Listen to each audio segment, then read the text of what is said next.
நிறைய பேருக்கு இருக்கக்கூடிய ஒரு முக்கிய பிரச்சனை எதுன்னு பார்த்தீங்கன்னா குழந்தை பாக்கியம் இல்லாதது தான். அந்த மாதிரி குழந்தை பாக்கியத்துக்காக உங்ககிட்ட வரவங்களுக்கு எந்த மாதிரியான நீங்கள் தீர்வுகள்லாம் சொல்கிறீங்க, பரிகாரங்கள் சொல்கிறீங்க? இப்போ குழந்தை பாக்கியம் அப்படின்னு பார்த்தீங்கன்னா ஒருத்தரோட ஜாதகத்தில் குரு தான் புத்திரகாரகன். அவர் ஸ்ட்ராங்காக இருந்தால் மட்டும்தான் குழந்தை பாக்கியம் நம்மளுக்கு கிடைக்கும். அது ஆணாக இருக்கட்டும் பெண்ணாக இருக்கட்டும் யாராக இருந்தாலும் சரி. அப்படி பார்த்தீங்கன்னா அதுக்கு ஒரு பரிகாரம் இருக்குது. 100% நிறைய பேருக்கு இதில் பலன் கிடச்சிருக்கு. அது என்னன்னு பார்த்தீங்கன்னா 48 நாள் கணவனும் மனைவியும் விரதம் இருக்கணும். அதாவது தாம்பத்தியத்தில் ஈடுபடாமல் 48 நாள் விரதம் இருக்கணும்.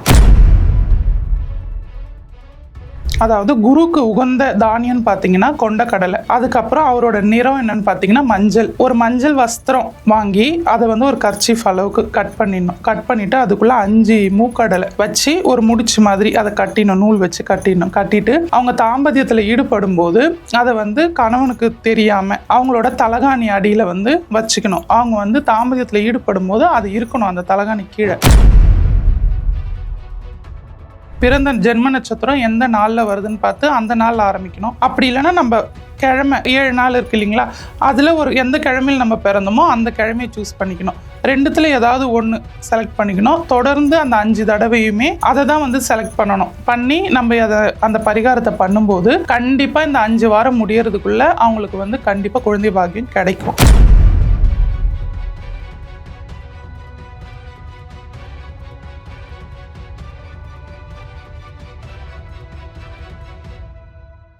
யூ தமிழ் நேயர்களுக்கு வணக்கம். ஆலயம் தொழுவது மட்டுமல்ல ஆன்மீகம், அதன் ஆழம் அதிகம் அப்படின்றத உணர்த்துற வகையில பல்வேறு ஆன்மீக விருந்தினர்களை சந்திச்சுட்டு இருக்கோம்.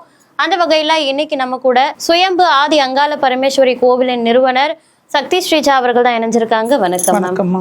இப்போ உங்ககிட்ட நிறைய பிரச்சனைகளுக்காக ஆன்மீக அன்பர்கள் வராங்க. நீங்க அவங்களுக்கு நிறைய தீர்வுகள் சொல்றீங்க. அந்த வகையில இப்போ இருக்கவங்களுக்கு நிறைய பேருக்கு இருக்கக்கூடிய ஒரு முக்கிய பிரச்சனை எதுன்னு பார்த்தீங்கன்னா குழந்தை பாக்கியம் இல்லாதது தான். அந்த மாதிரி குழந்தை பாக்கியத்துக்காக உங்ககிட்ட வரவங்களுக்கு எந்த மாதிரியான நீங்க தீர்வுகள்லாம் சொல்றீங்க, பரிகாரங்கள் சொல்றீங்க? இப்போ மாந்திரிக ரீதியா இருக்க பரிகாரங்கள் வெளியில சொல்ல முடியாது.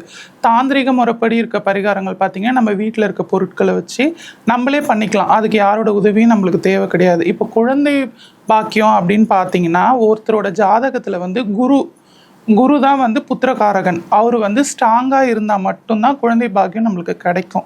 அது ஆணாக இருக்கட்டும் பெண்ணாக இருக்கட்டும் யாராக இருந்தாலும் சரி. அப்படி பார்த்தீங்கன்னா அதுக்கு ஒரு பரிகாரம் இருக்குது. குரு நம்மளோட ஜாதகத்தில் ஸ்ட்ராங்காக இருந்தாலும் நீச்சல் அடைஞ்சிருந்தாலும் எப்படி இருந்தாலும் நம்மளுக்கு குழந்தை பாக்கியம் இல்லை அப்படின்னும் போது இந்த பரிகாரம் நம்ம பண்ணும்போது கண்டிப்பாக நம்ம எப்படி சொல்கிறதுன்னு தெரியல, 100% நிறைய பேருக்கு இதில் பலன் கிடச்சிருக்கு.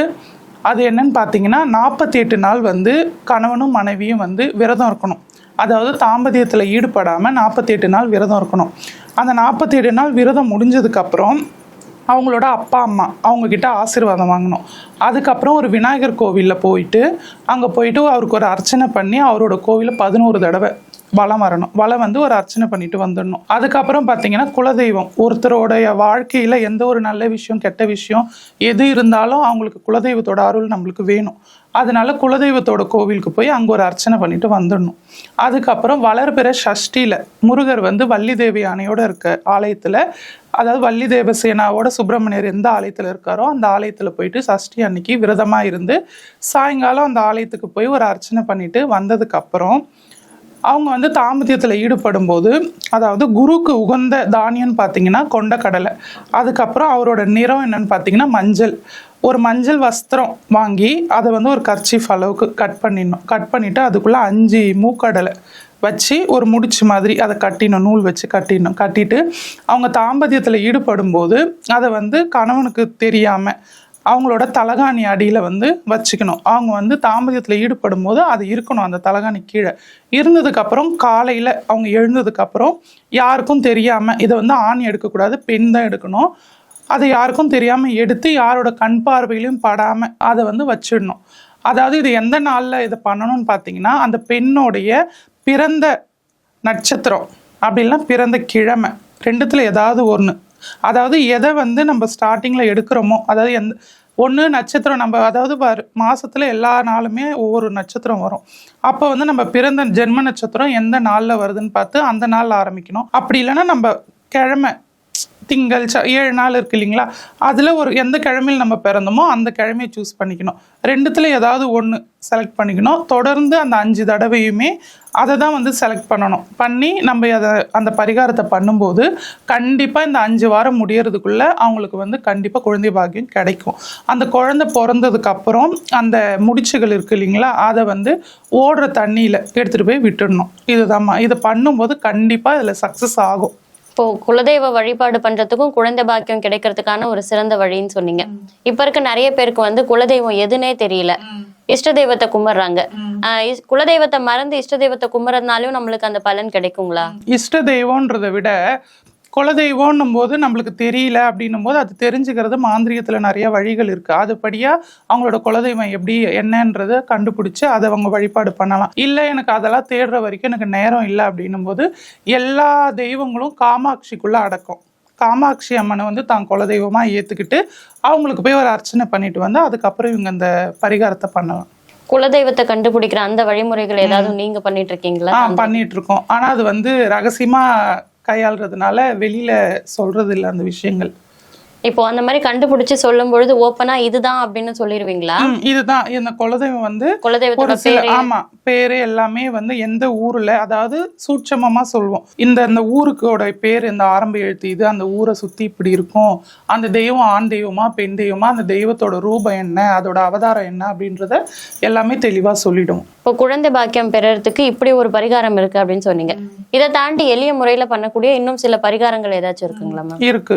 அதாவது நம்மளோட வீட்டுல நம்மளோட இஷ்ட தெய்வம் எதுவா வேணாலும் இருக்கலாம். அந்த இஷ்ட தெய்வத்துக்கு இப்போ அந்த தெய்வத்துக்கு உகந்ததுன்னு ஒரு நாள் இருக்கும். இப்போ முருகர்னா செவ்வாய்க்கிழமை, அம்பாள்னா வெள்ளிக்கிழமை, அந்த மாதிரி நம்ம இஷ்ட தெய்வம் எதுவோ அதுக்கு உகந்த நாள்ல ஒரு பாலாடை வாங்கிக்கணும். பாலாடையில நம்மளோட இல்லத்திலேயே ஒரு தீபம் போட்டு நம்ம மனதார பிரார்த்தனை பண்ணிக்கணும். பிரார்த்தனை பண்ணிட்டு அந்த தெய்வத்துக்கு உகந்த அந்த ஆலயத்துக்கு போயிட்டு அங்கே மாவிளக்கு போட்டு அங்கே பிரசாதமாக அதை நைவேத்தியம் பண்ணி அங்கே வரக்கூடியவங்க எல்லாருக்கும் பிரசாதமாக கொடுக்கும்போது கூடிய விரைவில் வந்து குழந்தை பாக்கியம் கிடைக்கும். இப்போ இந்த மாதிரி சில பரிகாரங்கள் மூலமா இறை சக்தியால பிறக்கிற குழந்தை வந்து பிறந்ததுக்கு அப்புறம் வந்து ஒரு ஹெல்த்தியான ஆரோக்கியமான முறையில அந்த குழந்தை வளர்றதுக்கான வாய்ப்புகள் இருக்குங்க. அதாவது பாத்தீங்கன்னா யாருமே வந்து பிறந்ததுக்கு அப்புறம் இப்படிதான் இருப்பாங்க அப்படிதான் இருப்பாங்கன்னா அது யாராலையுமே வந்து நிர்ணயிக்க முடியாது. அவங்க ஜனிக்கும் போது எந்த கர்மாவோட அவங்க ஜனிக்கிறாங்களோ அதுபடிதான் அவங்களோட வாழ்க்கையும் அமையுது. சரிங்களா? நம்ம எல்லாமே ஒரு பாசிட்டிவ் தான். நம்ம வந்து நல்ல மனசோட நினைச்சு நம்மளோட வாழ்க்கை நல்லா அமையும், எல்லாமே நல்லதாவே நடக்கும் அப்படின்ற ஒரு நம்பிக்கையில நம்ம இந்த பரிகாரத்தை செய்யும்போது நம்மளோட எண்ண அதிர்வலைகளுக்கு ஒரு சக்தி உண்டு. அதே மாதிரி நம்ம தெய்வத்து மேல ஒரு நம்பிக்கை வச்சு ஒரு பரிகாரம் பண்ணும்போது அது கண்டிப்பா நம்மளுக்கு சக்சஸ் கொடுக்கும். அதுதான் இதுல விஷயம். நீங்க ஒரு ஆன்மீகவாதியா நிறைய பேருக்கு குழந்தை பாக்கியம் உண்டாகிறதுக்கான பரிகாரங்கள் சொல்லியிருப்பீங்க. அந்த மாதிரி நீங்க பார்த்ததுலேயே சுவாரஸ்யமான சில சம்பவங்கள் எதா இருக்குங்களா மேம்? சுவாரஸ்யமான சம்பவங்கள்னும் போது நம்மளோட ஆலயத்தில் வந்து ஆடிப்பூரத்தில் வந்து வளகாப்பு பண்ணுவோம் அம்பாளுக்கு. அது பண்ணும்போது அம்பாளுக்கு எந்த இடத்துல வச்சு வளகாப்பு பண்ணுறோமோ அம்பாளுக்கு வளகாப்பு பண்ணி முடித்த உடனே அதுக்கப்புறம் குழந்தை இல்லாதவங்க நிறைய பேர் நம்ம ஆலயத்துக்கு வந்து இதுக்காகவே வெயிட் பண்ணிட்டு இருப்பாங்க. அந்த வளகாப்பு முடிஞ்சதுக்கப்புறம் அந்த அம்பாள் இருந்த அதே இடத்துல அம்பாளுக்கு எந்த இடத்துல வளகாப்பு பண்ணமோ அதே இடத்துல அவங்கள உட்கார வச்சு அவங்களுக்கும் அந்த வளகாப்பு பண்ணுவோம். அதாவது இதோட தாற்பயம் என்னன்னா, அந்த அம்பாள் வந்து இப்போ அம்பாள் கடவுள் எல்லாருமே பார்த்தீங்கன்னா வயிற்றுல வந்து ஒரு கருவை சுமந்து பெத்த மாதிரி எந்த வரலாறுமே கிடையாது. இப்போ விநாயகர் பார்த்தீங்கன்னா அம்பாளோட மஞ்சள் தேய்ச்சதுலேருந்து விநாயகர் பிறந்தார். முருகர் பார்த்தீங்கன்னா நெற்றிக்கண்ணிலேருந்து வந்த நெருப்பில் 6 கமலங்களுக்குள்ள அவர் அவதரிச்சார். அப்படி பார்த்தீங்கன்னா அந்த மாதிரி தான் தெய்வங்கள் எல்லாருமே. அப்படி இருக்கும்போது அம்பாளுக்கு ஒரு ஆசை, அதாவது இந்த பூலோகத்தை பார்க்கும்போது இதில் பெண்கள் எல்லாரும் வளகாப்பு பண்ணிக்கிறாங்களே, இதை நானும் ஒரு தடவை அனுபவிக்கணும் அப்படின்னு அம்பாள் ஆசைப்பட்டு எம்பெருமான் கிட்ட கேட்ட உடனே அதுக்கு அவர் வரமளிக்கும் போது தான் இந்த ஆடிப்பூர அம்பாள் ஜனிச்ச அந்த நட்சத்திரமான பூர நட்சத்திரத்தில் இந்த வளகாப்பு நம்ம அம்பாளுக்கு செஞ்சு அழகு பார்க்குறோம். எதுக்காகனா இந்த உலகத்தையே அவ தான் படைச்சா. இந்த அண்ட சராசரத்துக்கும் அவ தான் தாயின்னும் போது பிள்ளைகள் எல்லாம் சேர்ந்து தாய்க்கு வளகாப்பு பண்ணக்கூடிய பாக்கியம் நம்மளுக்கு இந்த பூமியில பிறந்தவங்க அத்தனை பேருக்கும் கிடைக்கிறதுனால அந்த ஆடிப்பூரத்தில் அம்பாளுக்கு வளகாப்பு பண்ணி நம்ம அழகு பார்க்குறோம். அதே போல் அவ மனம் குளிர்ந்து இப்போ நம்ம ஒரு சந்தோஷமா இருக்கும்போது யார் எது கேட்டாலும் கொடுத்துருவோம். அந்த மாதிரி தான் தெய்வங்களை ஒரு குளிர்விச்சு அவங்கள மன திருப்திப்படுத்தி நம்ம பார்க்கும்போது அந்த நேரத்தில் எந்த வேண்டுதல் நம்ம வைக்கிறோமோ அது கண்டிப்பாக அந்த நேரத்தில் பலிக்கும் நடக்கும்ன்றது காலங்காலமாக இருக்கிற ஒரு வழிமுறை, ஒரு ஐதீகமாக பின்பற்றிட்டு வரோம். அதே போல் அந்த வளகாப்பு பண்ணிக்கக்கூடியவங்க இந்த வருஷம் ஆடி பூரத்தில் வளகாப்பு பண்ணுறாங்கன்னா அடுத்த வருஷம் அதே ஆடி பூரத்துக்கு ஒன்று கர்ப்பிணியாக இருப்பாங்க, அப்படி இல்லைன்னா குழந்தைய பெற்று அந்த குழந்தைய எடுத்துகிட்டு வந்த சம்பவங்கள்லாம் நம்ம ஆலயத்தில் நடந்திருக்கு நிறைய. நிறைய விஷயங்களை எங்களுக்காக உங்களுடைய நேரம் ஒதுக்கி பகிர்ந்துக்கிட்டீங்க. அதுவும் இல்லாமல் ஆடிப்பூரம் அந்த வளைகாப்பு குறித்த சுவாரஸ்ய தகவலை தெரியப்படுத்துனீங்க. ரொம்ப நன்றி மேம்.